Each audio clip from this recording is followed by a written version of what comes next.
Good morning students. Last class में हमने punctuation के बारे में जानकारी प्राप्त की थी और कुछ पंक्चुएशन के बारे में पढ़ा था।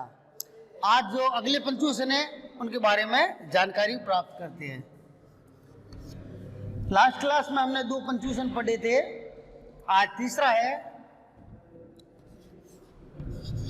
Question mark.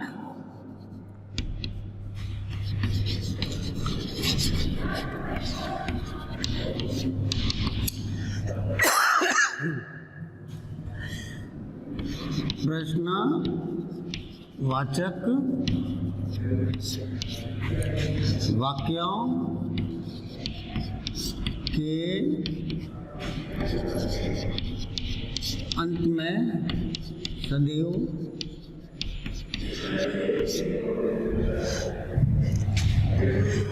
इस चिन्ह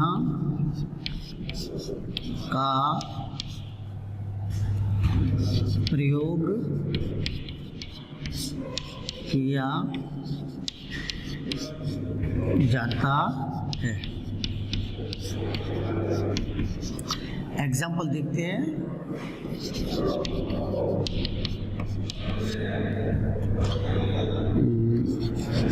Where are you going?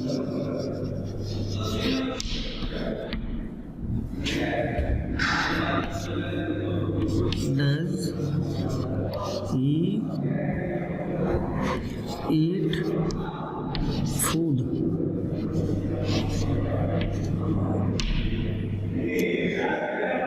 देखिए स्टूडेंट्स, क्वेश्चन मार्क है अपना आज का पंक्चुएशन। इसका प्रयोग कहाँ होता है एक बार देखते हैं। प्रश्नवाचक वाक्यों के अंत में सदैव इस चिन्ह का प्रयोग किया जाता है। मतलब ऐसा वाक्य जो प्रश्नवाचक हो उनके अंत में सदैव इस चिन्ह का प्रयोग किया जाता है। प्रश्नवाचक वाक्य वो भी 2 तरीके के होते हैं। एक होता है WH वर्ड से शुरू होने वाला और एक होता है हेल्पिंग वर्ब से शुरू होने वाला। यहाँ पर दोनों के उदाहरण है। पहला उदाहरण है अपने वेयर आर यू गोइंग। यह भी एक प्रश्नवाचक वाक्य है। इसका प्रारंभ है वो WH वर्ड से हो रहा है। वेयर आर यू गोइंग, आप कहाँ जा रहे हैं या तुम कहाँ जा रहे हो। वाक्य प्रश्न पूछा जा रहा है, इसलिए वाक्य के अंत में प्रश्नवाचक चिन्ह आ गया। दूसरा अपना वाक्य है जो डज से शुरू हो रहा है और डज एक हेल्पिंग वर्ब है। डज ही ईट फूड, क्या वह खाना खाता है। यह भी वाक्य है वो हेल्पिंग वर्ब से शुरू हो रहा है और ये प्रश्नवाचक है, इसलिए इस वाक्य के अंत में प्रश्नवाचक चिन्ह का प्रयोग किया गया है। आइए अगला।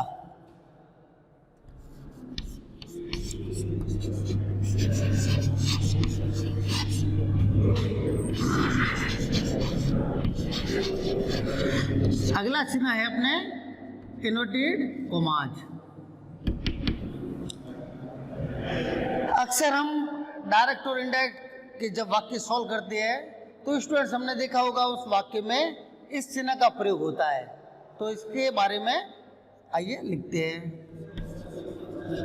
डायरेक्ट स्पीच के जो वाक्य होते हैं, डायरेक्ट स्पीच के वाक्यों में जो बोलने वाला होता है, मतलब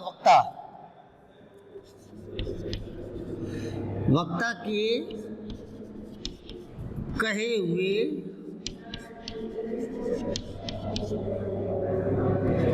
शब्दों को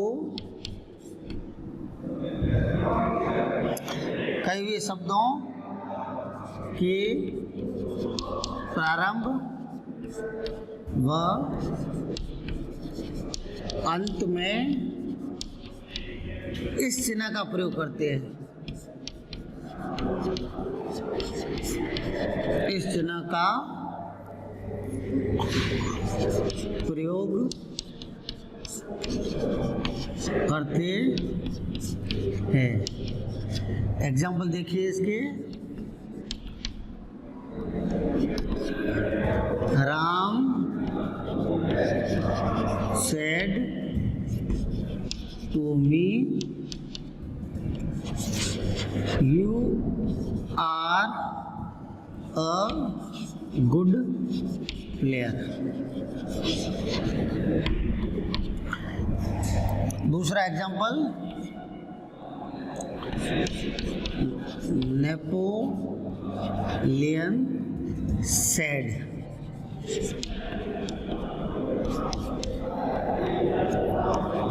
नथिंग इज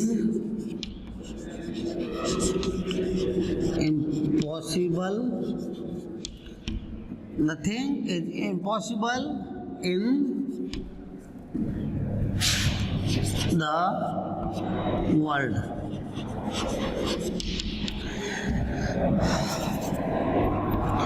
देखिए स्टूडेंट्स, अपना जो अगला पंक्चुएशन है वो है इन्वर्टेड कॉमाज। इसका जो प्रयोग होता है वो कहाँ होता है?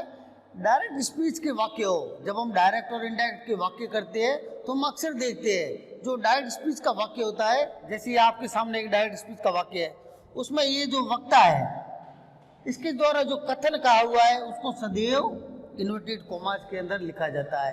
इस वाक्य में जैसे राम वक्ता है और उसके द्वारा जो कहा गया कथन है, ये पूरा कथन है, कथन के प्रारंभ में और अंत में सदैव इन्वर्टेड कॉमाज शब्द का चिन्ह का प्रयोग किया जाता है।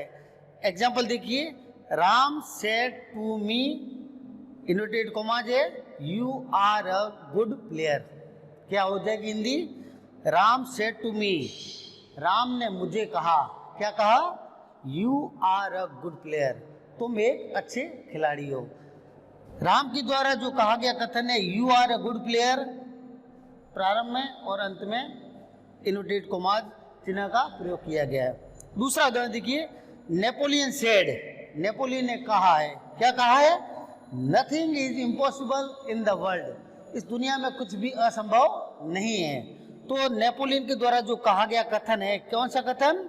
Nothing is impossible in the world, ये उसके द्वारा कहा गया कथन है। इसको कहाँ लिखा गया है? इन्वर्टेड कॉमाज के अंदर।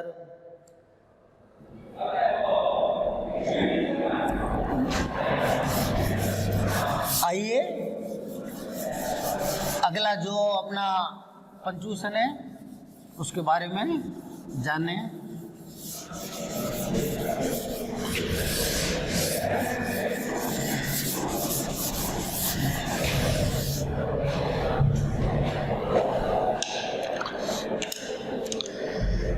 अगला अपना जो पंक्चुएशन मार्क है उसे कहते हैं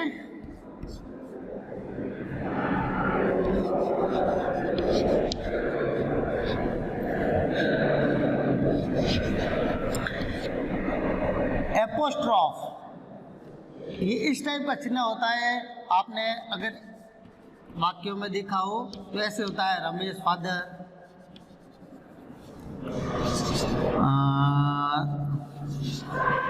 संजय मदर, मतलब इस चिन्ह का प्रयोग का के लिए होता है, ठीक है ना। तो अब हम इस चिन्ह के बारे में अगली जानकारी प्राप्त करते हैं।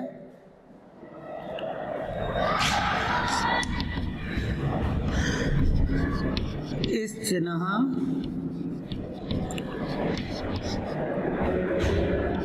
का प्रयोग संज्ञा शब्द के संबंध सूचक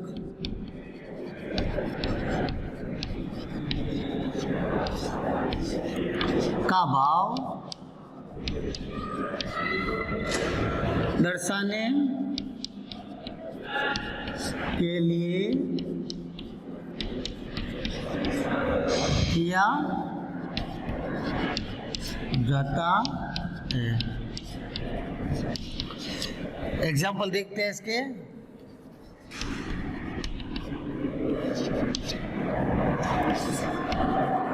गुंजीत फादर इज अ टीचर।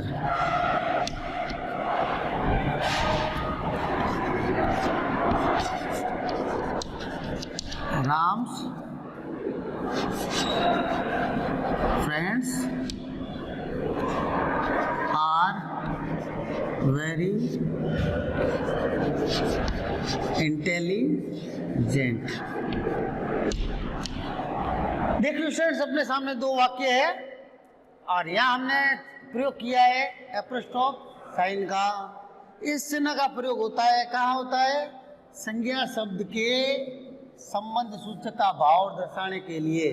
जैसे ये दो वाक्य है, इन वाक्यों में देखिए, पहले वाक्य में गुंजित प्रॉपर नाउन है, दूसरे में राम प्रॉपर नाउन है, मतलब व्यक्तिवाचक संज्ञा है।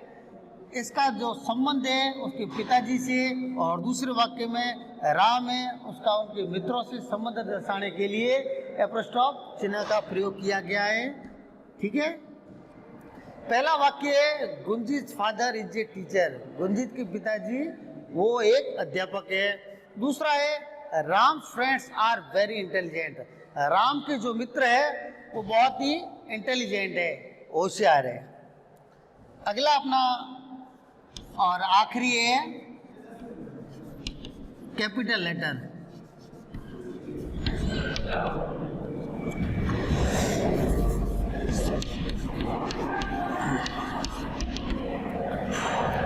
इसका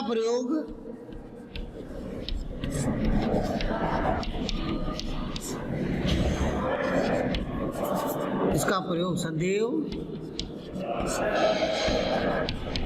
व्यक्ति वाचक संज्ञा से पूर्व तथा वाक्य के प्रारंभिक अक्षर को बड़ा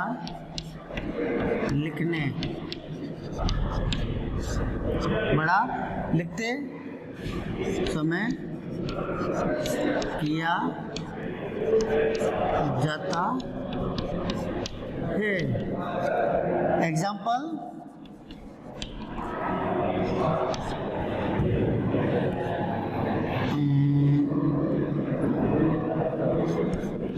Naresh has a beautiful pen।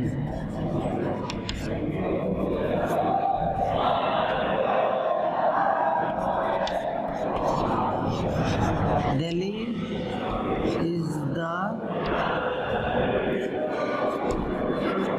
capital of India। देखिए फ्रेंड्स, कैपिटल लेटर इसका प्रयोग होता है कोई भी व्यक्तिवाचक संज्ञा हो, किसी का भी नाम हो, किसी शहर का नाम हो, किसी पुस्तक का नाम हो, किसी देश का नाम हो, किसी सब्जेक्ट का नाम हो, नदी का नाम हो, धार्मिक पुस्तक हो, किसी का भी नाम हो। यदि हम उनका नाम लिख रहे हैं तो उसका जो पहला अक्षर होगा वो हमेशा कैपिटल होगा। और दूसरा कैपिटल लेटर का नियम है, कोई भी वाक्य हम प्रारंभ करने जा रहे हैं तो वाक्य का जो पहला अक्षर होगा वो सदैव कैपिटल लिखा जाएगा। जैसे देखिए, एक वाक्य है Naresh has a beautiful pen, और दूसरा वाक्य है Delhi is the capital of India. उदाहरण के लिए देखिए, इंडिया एक प्रॉपर नाउन है, इसका पहला अक्षर है आई, वो कैपिटल लिख दिया है। नरेश एक प्रॉपर नाउन है, इसका पहला अक्षर है वो कैपिटल कर दिया है। दिल्ली एक प्रॉपर नाउन है, उसका पहला अक्षर है वो हमने कैपिटल लेटर कर दिया है। तो एक अपना ये नियम हो गया। और दूसरा अपना जो नियम है, कोई भी वाक्य हम प्रारंभ करेंगे तो उसका जो पहला अक्षर है वो सदैव कैपिटल होगा। तो हमने दो वाक्य लिखे और दोनों वाक्यों का जो पहला अक्षर है वो देखो, पहले वाक्य में एम और दूसरे वाक्य में डी, कैपिटल लेटर है। तो आज हमने पंक्चुएशन के बारे में 3-4 नियम पढ़े हैं। अगली क्लास में हम जो इसके उदाहरण हैं उनके बारे में जानकारी प्राप्त करेंगे। तब तक के लिए धन्यवाद।